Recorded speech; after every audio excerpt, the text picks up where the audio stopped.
Word of warning, this video will contain spoilers about BlizzCon and the release products and features.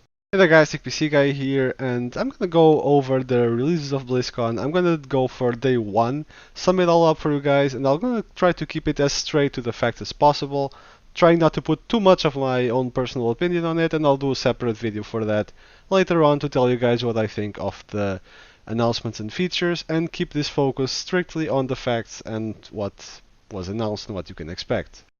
Starting with World of Warcraft, we had a cinematic release for the next expansion, which has been revealed to be Shadowlands. We had the Sylvanas going up to Icecrown, fighting Bolvar and kind of subjugating him, taking the Helm of Domination, breaking it, and opening the way to the Shadowlands above Icecrown Citadel. As far as features go, we had quite a lot announced, not so much in the opening ceremony and the trailer, but on the panel further along, which gave us a 2020 release date with no closer time frame, no mention of months or season, or just 2020 time frame. 5 new zones at launch. The levels will be squeezed from 120 to 50 at the start of the expansion. That will be the max level that your character will be reduced to. And you will level back to 60 through the progress of the Shadowlands expansion. The leveling experience itself is also revamped, with you being able to level from 1 to 10 in a new zone, not specified, 10 to 50 in any expansion, so you can go anywhere throughout the entire game to level from 10 to 50, and 50 to 60 in the Shadowlands. There's no information right now if the actual quests are going to be revamped or just the fact that you can level anywhere. As far as zoning in the Shadowlands goes, you'll have a central city called Oribos, which will be neutral, I assume. You have a high-end zone called the Maw, and you have the 4 leveling zones, which are, well, 4 realms. They call Bastion, which is an orderly, light and meditation focused zone. You have Maldraxxus, which is a very militarized, let's say. It's kind of like you would expect from the whole Scourge thing, with a lot of fighting undead, that sort of thing.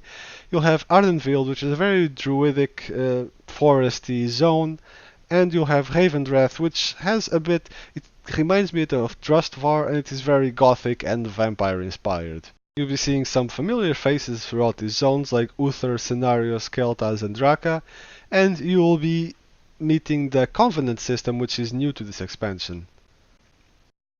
These covenants are 4, you can choose which of them to join or support or gain, let's say, reputation with. They are integrated into the game, they are very core to this expansion, and they will get you skills as you level your relationship with them, as well as equipment or cosmetic rewards like sets or armor sets, cloaks that have replacements for the graphics part of your cloaks, like wings, a halo, things like that, and they seem to be a very central point in this expansion. These covenants seem to be tied to the zones and the thematic of each zone that I mentioned earlier, and Blizzard also came out and said that there will be no artifact power grind this expansion or anything similar to that type of system. Apparently the pre-expansion event will be kind of a Scourge Invasion 2.0, and as you level through the new zone, when you reach 60, you will be able to choose your covenant. You pick one of them permanently. It is not said if you can change your mind later on, which I would hope you could, but it has not been mentioned. And as you level alts, you are able to pick up the covenant immediately and start leveling a bit better. Alts can earn that endgame progress while leveling and unlock the powers from the covenant. That means that they will be able to quickly catch up to your main when they hit 60, which is nice if you want to reroll mid-while in the middle of the expansion. Also, a very central part of this expansion seems to be Torghast. Torghast is a Tower of the Damned, and it is an ever-changing dungeon, which is, it reminds me a bit of Mage Tower meets Mythic Plus. You can do it solo, thankfully, or with up to 4 friends. It can be either solo or group focused, and you earn permanent upgrades over time that I assume will help your progression along that tower. As far as dungeons and raids go, you will start the expansion with 8 dungeons, 4 you unlock as you level and 4 are max level only, including one where you will pay a visit to Wonsamdi in his own realm. For raids, the first raid will be a 10 boss raid in Ravendreath, which will be called Castle Nathria, and it seems to be very in the theme of that zone, very gothic, vampire-y themed. Class and profession wise, there are also some improvements coming. For example, the crafted items from the professions are supposed to be a bit more relevant at max level than they currently are, and they are taking some RNG out of the game. Not only there will be no Titan forging anymore, but when you are crafting an item, you will be able to actually choose the stats that the item will have instead of being handed an item with random stats. Legendaries will also be back. However, not in the same fashion as in Legion. They will not be randomly dropped and are RNG dependent like that, but you can actually work towards crafting them, not necessarily through profession, but I am assuming throughout the quest line, and you can choose to craft whichever one you are interested in and then work on the next one when you are done. Last but not least for now, there is going to be improved character customization as far as the way your character looks, like tusk shapes, hair colors, making them look from a different race. For example, dwarves are getting Wildhammer look, hair and skin colors, trolls are getting different tusk shapes and skins and eye colors, undeads are getting the option to look more fleshy and less bony, let's say, humans will getting new races, skins and hair colors, and last but not the least as well, everyone can be a Death Knight in Shadowlands. There will be no race restrictions to being a Death Knight. There has been no announcement of new races or new classes. However, we do expect to have some allied races in the future throughout the content of the expansion. And worth mentioning, there was also no mention of any other new specs, like the rumored 4th spec for the Death Knights. There's still another WoW panel later today. More news will be coming. I'll report on that tomorrow. The announcement we had yesterday was Diablo 4. So it was announced, there was a trailer for it, a very dark and grim trailer, I might add. And we had some details about the setting. It takes place decades after Reaper of Souls, so not immediately afterwards. Supposedly heaven has shut its gates, and when this is all happening, the world is kind of going to crap, and Lilith returns through the summoning ritual that we see in the trailer. For those not familiar with Diablo lore, Lilith is one of the creators of the world where Diablo takes place, and also one of the precursors of humanity, and she is actually Mephisto's daughter, as in Mephisto, the Lord of Hell.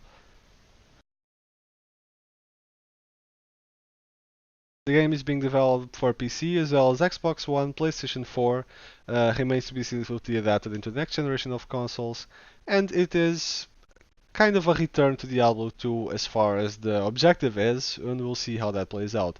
3 classes have been revealed so far: Barbarian, Druid, and Sorceress. The Barbarian has an arsenal system with 4 weapon slots that can be used in the same build, and it will be Fury based like the current Barbarian is. Druid is much like the Diablo 2 Druid, shape-shifting. We've seen him take forms of bears and werewolves, as well as using storm magic and things like that, and pets as well. And it is supposed to be jumping in and out of those shapes in combat to fit the situation itself. Sorceress, well, it is a very archetypal of sorceress that we are used to, with lightning, fire, ice, all that sort of thing, and explosions all around. Another interesting addition will be mounts. You'll be able to mount mounts, yeah, makes sense. And you will be able to customize the armor pieces on the mounts and equip them with gear that actually affects your gameplay, like increasing speed or damage reduction. And you'll have actually these mount abilities that when you jump off your mount, something happens, and well, you can supposedly choose the abilities that you use for this naturally. Customization was very criticized in Diablo 3, with only 4 skills available and not much to choose to customize them.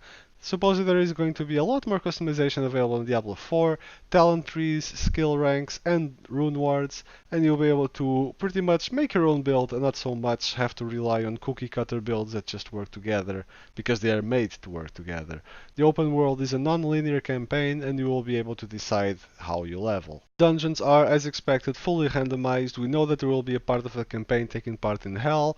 We know that the team is really trying to make legendaries work this time around a little bit better than they were, with some completely worthless, some very, very good. And sets will still exist, but they will not be as prevalent and as important as they are in the current Diablo 3 iteration. This has been a very, very early announcement. There is no release date.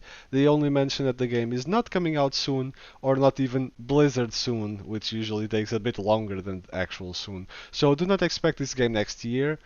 If we're lucky, maybe next year, maybe 2021, but yeah, no indication so far. They just wanted us to give a sneak peek at the game and see what the intentions are for this. Next up is Overwatch 2. Much like Diablo and Warcraft, we had a launch trailer to get us kind of into the mood of the game. We see that the Overwatch team is coming back together again after being pretty much disbanded, and we have a few tidbits of information. We have a new map coming in, which is a push type of map. You have a robot pushing an objective, and you have to get it to the end. And yeah, we'll have new maps that are loosely based on locations around the world, such as Toronto, Gothenburg, Monte Carlo, and Rio de Janeiro. Paris is under attack, which is where the story mission begins. There will be cinematic storytelling, and it will be a bit more focused on cooperative PvE style, while still retaining the PvP part of the game. There will be leveling processes for your heroes, where you actually level them, improve their talents and their power. There's going to be like kind of like an adventure mode in Diablo or World Quest in WoW in those locations and maps that I mentioned, and others that are from the original Overwatch. They gave us a few examples of skills that they are working on, but they also stressed that the progression system is still under development, so it is only a sneak peek. There will be new heroes, visual updates, new UI elements, and upgraded HUD, as well as we got the information that the Overwatch 2 is coming out, and all the cosmetic rewards that you have unlocked on the current Overwatch will carry over to Overwatch 2, so you won't necessarily have to grind everything again from the ground up as far as cosmetic goes. Again, there is no release date yet, no idea if it is for next year or later than that, and they have said it is being developed for the PC, Switch, PS4, and Xbox One, and again, no information on next generation consoles yet. They have also stressed that while they are working on Overwatch 2, Overwatch is still going to be getting updates. Not sure if it will be until Overwatch 2 is launched or if after that support will still continue. Next in line is Hearthstone. Now, I will not cover Hearthstone super thoroughly because I honestly don't play it, and let's be frank, it's not as big of a deal in terms of actual updates as the other games are. You're getting a new dungeon, a few new heroes, and some new cards. And yeah, I mean, it's not as game breaking as a new expansion or a new zone or a whole new game like the other ones are. Worth mentioning is that you're getting a new game mode called Battlegrounds. It's an 8-player way, free-for-all game where you can choose one of 3 heroes, which of them with the unique power. There is different kinds of phases, which I would not cover very thoroughly because, like I said, I don't really play Hearthstone, so I'm not really sure what I'm talking about in most of the cases when it comes to this game, so I'll just focus on the features.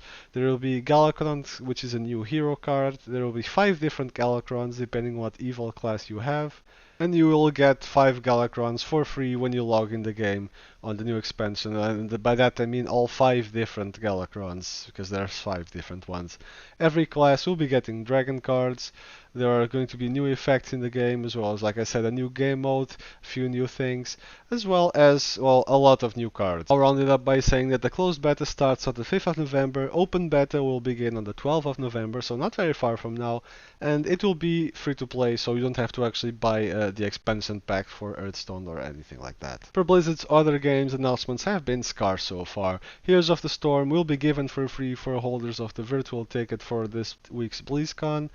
So if you have the ticket, you're gonna get the hero for free. They do mention a few little things, like a few updated events, few new events, a couple of skins that they have mentioned. There has been mention of an interactive mount called Toy Train, where everyone can jump on the train and ride together. And they are toying with Nexus anomalies, which is changes that affect the entire game, and well, kind of modify the gameplay a little bit and mix it up slightly. The first of those is being played at BlizzCon, and it will make all Saint minions to drop experience globes that you actually have to collect. There's been mention of a few reworks in the works, like Tassadar, for example. They want to make him a ranged mage sort of character, and talks of a few more themed maps, but nothing especially concrete, so not a whole lot going on for Heroes of the Storm this time around.